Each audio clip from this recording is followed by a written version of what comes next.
I will not make a product in my factory that I would not take home and feed to my family.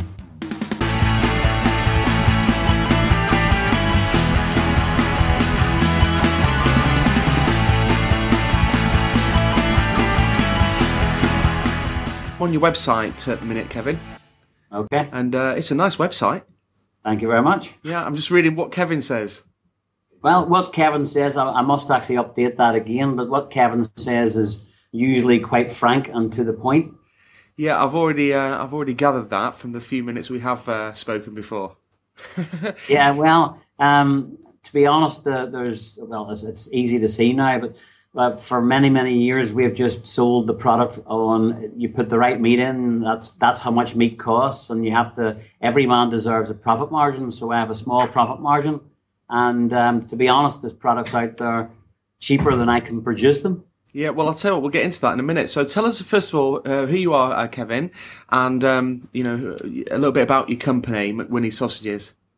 Yeah, my name's Kevin McWhinney. I'm the MD of McWhinneys Sausages. I've been the MD now for 20 years, since my father passed away. I manufacture quality sausages. And with the accent, I guess that's over in Ireland. Yes, in Northern Ireland. Northern Ireland. So you've been sat in the seat for a number of years. Yes, I've been sat in the seat for 20 years, and actually I ran the business before my father passed as well, but I've been properly the boss for 20 years. Wow. So, and you deliver, tell us exactly what you produce and who your market is. I produce pork sausages. My market is chip shops, restaurants, hotels, bars, pubs, clubs. And live and exclusive with you, I'm going to give away the secret ingredient in a McWhinneys sausage. Whoa. And that is, I actually use meat. Well, do you know what? That's one of the reasons why I really wanted to get you on, because I just wondered, over the last few weeks, we've had quite a lot in the news, in the media, about the meat industry, and I'm sure you'd like to, this is your moment. Why don't you tell us a little bit about how you feel about these revelations, etc., in the industry? Well, the revelations in the industry, if you're following my advertising over the last number of years, you'll see that I've been shouting about MRM, DSM. I've been shouting about people cheating for years. To be quite honest, I'm being well vindicated in this last few months. Not that I wanted to be vindicated, but people out there need to start playing by the rules. They need to put the proper products in to get the proper product out the other side. Yeah. For people who don't understand, MRM, is that mechanically recovered meat? MRM is mechanically recovered meat, which then got renamed MSM, mechanically separated meat. Uh-huh. Then the FSA tried to introduce DSM, de-sinewed meat, which was basically MRM and MSM in disguise. Right. And they got their knuckles wrapped by the EU, rightly so. Mm-hmm. And now that product is now no longer allowed. And what happened was the manufacturers who were sourcing that DSM product, all of a sudden they couldn't find anything cheap enough to replace DSM with, which incidentally it shouldn't have been in there in the first place. But they raced around Europe and tried to find all these cheap alternatives. But to be quite honest, it's pretty much blown up on their faces. Yeah, I mean, what the heck's going on in the industry when what allows people, or who controls it? Who controls what actually gets put in the package or put on the labelling? Because you never see. I think you do sometimes see MRM, do you, on the packaging? Is that what it says? Very rarely do you see MRM on the packaging. Most caterers are buying sausages and it says pork, or it says whatever the ingredients are on the box. Oh, with a percentage. But on the box that the caterer would buy, it would say, obviously mine has 70% pork, and you'd read that, it says 70% pork. Mm-hmm. But some others, yes, they do put MRM on. But to be quite honest, if the especially the chip shop, I'm very good with the chip shop market. Mm-hmm. If the chip shop market doesn't turn around and start looking what's on their box, and even start being very honest and put a poster up on the wall, or put something on the wall to say, our meat comes from XYZ, and or we buy the right materials. Why try and hide behind a label? In other words, they can have a label that says MRM, but they're not telling the customer there's MRM on it. That is going to blow up in their faces if they don't watch out. Yeah. I'm just thinking, when you go into a fish and chip shop or go into any fast food restaurant and you buy, sausages, then how do you know what you're getting? As a consumer? Yeah, as a consumer. As a consumer, you have not a single clue. That's the part of the law I believe needs changed. I believe very strongly that every single person who is cooking sausages, burgers, whatever meat product it may be, a very simple thing should be on their wall, and that is the ingredients of their meat products. Yeah, because like I say, it's just a wild shot in the dark that you're going to get given a quality product. Although I imagine you soon taste it. Well, you can definitely taste. I mean, I'll tell you how mine taste, and I'll not run down others beside it. But I can tell you that mine's of a very high quality. I don't work that way. I don't run somebody else down. I just say try somebody else's beside mine, and you will taste the difference. Funny enough, whenever you read you're in the magazines, so whenever you read all the magazines and you see all other manufacturers now very strangely using my terminology, using the words that I've used for many years. Other people are now telling you buy their product and customers will come back for more. I think I came up with everything that they're all saying now. So my question would be, are you going to trust all these people who are changing their mind and what they're making sausages out of today, and they have new and improved and they're now using the terminology I've used for a decade plus? Or do you trust the guy that told you a decade ago? Yeah. Gosh, so how did we all get into this mess? Do you know, have you got any idea? We got into this mess because I think the credit crunch came along and a lot of people searched for a cheaper alternative. They searched for something that would be to give them a higher margin or to give them a way of making more money, because obviously turnovers were down and everyone's making less money. Mm-hmm. But I think everybody has to have the reality, even myself, everybody is making less money than they did 5 years ago. Right. Money is harder to come by than it was 5 years ago. And I'm assuming manufacturers have been hit with the same brush and they're looking to cut costs.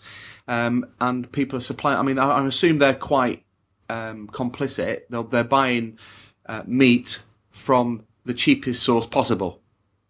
Some do buy from the cheapest source possible, and that's probably why they've got caught out going all over Europe trying to find cheaper alternatives. Uh-huh. I personally buy all of my meat from, I think there's a total of 5 different people I buy from who I've dealt with for many, many years, and the price of pork goes up. I do not try and source a different person to sell me my pork. I know exactly where it's coming from. Yeah. I know the standard that I'm buying. I know the product that it makes. And if it goes up in price, unfortunately, my price has to go up. Sure. No, I understand. Unfortunately, the rest of the industry seem to want to hold the price down, which means they had to source other, let's say, unsuitable products. Yeah, I mean, it's cheap. Or should I say, I mean, you can go into the supermarket and buy some sausages, quite a lot of sausages for it's very, very cheap. Well, there's one supermarket, again, I'm not naming name, but there's one supermarket selling 1.5 pounds weight of sausages for 88 pence. Now, they have to make a profit. The manufacturer has to make a profit. The man that delivers the shop has to make a profit. I cannot see what can be in that. It cannot be meat in that product. Well, it could be meat, but, inverted commas. Well, yeah, what part of the animal or what animal it comes from. One of the strange things about the horse issue is the caterers could quite easily buy a burger or a sausage with horse in it, so long as it says it on the label. They could put it up and just say burger, sausage, but they could be selling the public horse without the public knowing. That's what the law allows. It's wrong. Yeah, it just doesn't make sense. No, it's completely wrong. How did they get away with it? Just don't have to say? Is it part of the regulations? Yeah, well, if you're a chip shop owner or a restaurant owner, you buy a product that's got a name on it, for instance, sausage or burger, you just have to describe it as it's described. You don't have to put the ingredients for the customers to see. That's only for retail, and I have, again, fought against that for more than a decade, and I honestly believe now, within the next few years, without a doubt, that one of the things that's going to come in is that chip shop owners, restaurant owners are going to have to give not only the calories of their products, they're going to actually have to give the calories of their products, and I also believe the contents of their products. And until that bit of honesty comes out, the public really don't know what they're eating. Yeah, it's quite worrying. It is. It needs fixed. I mean, the government says there's no risk, no health risk. There's no health risk. That's what they're saying, you know, so what's the problem? They're saying there's no health risk, but let's say some unscrupulous person tomorrow decided to slaughter dogs or slaughter whatever you want. Could it be snails? Could it be anything you want? To say that they decide to put different animal parts in, that's not a problem. That's not a health problem, but I think that's being played down by the government. The horse that's gone in, some of it seems to have come from horses that have been injected with bute, injected with all different. There was a spotlight program on about this, and the horses were in these stalls for 18 hours, getting transported from one side of the country to the other. They were getting injected with bute. They were getting injected with steroids, or not steroids. Different chemicals, up only a few hours before they were slaughtered. So for anybody to stand there and say, yeah, there's no health risk, I think they're talking from the other end of their body, because who knows what is healthy and what is not. Mad cow disease came along and everybody told everybody that, oh, there's no problem. It's no problem. And then all of a sudden, people started to die from it. Yeah. So at this minute in time, the government wants it to go away. The food industry wants it to go away. Everybody wants it to go away. Instead of just letting it go away, it should be fixed. Well, we'll get maybe the remedies. We can talk about how are they going to fix it. You know, what is it that they can do? I know you've already mentioned that they should list exactly what goes into the product. Is that the remedy? Do you think people would read it? Number one, it should be listed what goes into the product. But again, I have brought this issue up with the government in the past on a number of occasions. But the products that can masquerade as being meat, MRM, MSM, can go into a product and are allowed to go into a product so long as they go onto the label. The way you police this is you find the products that can masquerade as meat and you police those. You find out which manufacturers are buying those products. Then you go to those manufacturers and you make sure that they're putting it on their label. If they're not putting it on their label, then we have a problem. But nobody seems to want to police this properly. Is that down to money? No, I don't see it down to money because, again, the industry is worth X amount of £1 billion per year. To police this properly, let's say the government stepped in and policed it properly and passed all the costs on to the manufacturer. Meat products might go up by 1, 2, 3 pence per pound. It's not going to break the bank. Yeah. So it is very easy to police. It's just it needs charged for, and the public do need to understand that it's something that needs policed, and policing costs money. But it won't cost like a pound per sausage. It's only pennies. Well, why isn't there a white paper, or why isn't there some kind of petition started to get this thing addressed and fixed? I have been fighting with the FSA for more than a decade, and on this radio, on this podcast, I'll tell you right now, I actually have an official complaint in against the FSA with the FVOs in Brussels, and I'm still waiting for an answer. Well, maybe we should. Can people see that complaint, or is it private? No, at this minute in time, it's just a private complaint. It's a complaint about the FSA not doing their job correctly. I'm behind you on that. See, at the end of the day, I know things do tend to go away if you leave them long enough and don't talk about them enough. So it's good that we should raise it, and it should be kept in. I think the spotlight should be kept on it until something is done about it, because these things have a habit of being swept away to one side. There's a new news program tomorrow. Today's news is yesterday's chip paper. That's what they say. And I had the BBC in my factory. I've shown the BBC all the meat that I use. I've shown them the machinery. I've shown the product being manufactured, the sausages coming through the line. Basically, they were here with their camera crew. They were in my factory for 2.5 hours, so nothing to hide whatsoever.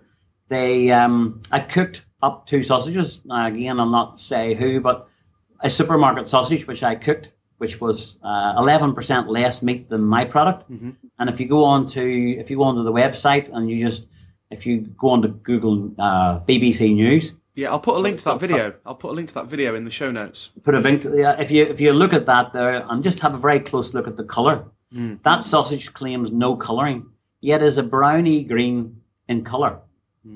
Now, I don't have a laboratory. I'm not scientific. It doesn't take a scientific mind to look and see pork is white in the colour. Sure. Now, if pork is white in colour, what the heck is browny green doing in a sausage? Oh, yeah. Yeah, you've got a great point. I'll definitely link to that video so people can see it. In fact, I'll probably put it up below this audio. So some people are going to have more confidence than others. Some people out there probably are oblivious. Yes. But how do you think we're going to get a bit of confidence back into food like burgers and sausages? I think I would class myself as one of the manufacturers who you should listen to. I have been talking about this issue for many, many years, and there are many more companies out there like myself. And the companies who have been found out for doing things, somehow or other, the years go by and they just continue manufacturing, and tomorrow's news goes in the chip paper, and I don't know why they're allowed to continue. I think the only reason why is because they're cheaper than everybody else. But whilst that's allowed to go on, the problem will never be fixed. There are manufacturers. I'm not saying I'm the only one. There are many manufacturers out there you can trust. That's what it comes down to: trust. Trust. Because I shop in a supermarket. If you look at a box of my product, you'll actually find that on my box is printed quality you can trust. Yeah. That's what it all boils down to: trust. And I know we've got the opportunity to do something here while it's in the public, awareness. Create some kind of a trust mark or something, because I buy from a supermarket, and when I go into the supermarket, I'm trusting the brand, the company, to make sure that the product on its shelves is compliant and safe and all the things that you just assume when you walk into that store. Yes. And if that trust is broken, then you'll see, like just recently, people have been going to their butchers, to buy meat rather than buying it from any kind of value brand off a supermarket chain. And I can totally empathise with that, because that's exactly how all this news and media has made me feel. I think, well, I want to go out now and buy my meat from somebody that can tell me where they've got it from, where it was sourced, where all the ins and outs, and that's something you can do when there's a real person behind it, as opposed to like the bigger brands, if you like. Some of them, when I say brands, the supermarkets, it's just such a big colossal giant. Their priority is not going to be sausages on a shelf somewhere at 88p. They have many things in there. Unfortunately, they're trying to get the products cheaper and cheaper and cheaper, because they think that's what the public require. But I don't think the public have ever asked to buy 1.5 pounds of sausages for 88 pence. No, I don't think they have. But I would be looking, though, if there was a seal, something, the way they did with the eggs. If there was like a lion seal or whatever it was they put on the eggs, if they had some kind of seal they could put on the packs that meant a certain level of criteria had been hit, then I'd look for it. Yes. And I don't understand why they can't do that. And again, it's up to the government to get the right thing in place. What we have done for customers, our own customers, we have it's quite a novel little thing. It's an A5 window sticker. You just put it on your window, and it basically tells your customers, as in the chip shop owners' customers, that we are buying from McWhinneys Sausages and they trust us, and they're asking the customers to trust them. So it's basically for the customers to start talking to their customers and saying, look, we're taking time over this. We're sourcing our product correctly. We have, let's say they've been buying a cheap sausage, that they move to a McWhinneys sausage, they can go, okay, this is a product. This is a company that has preached about quality for many, many years.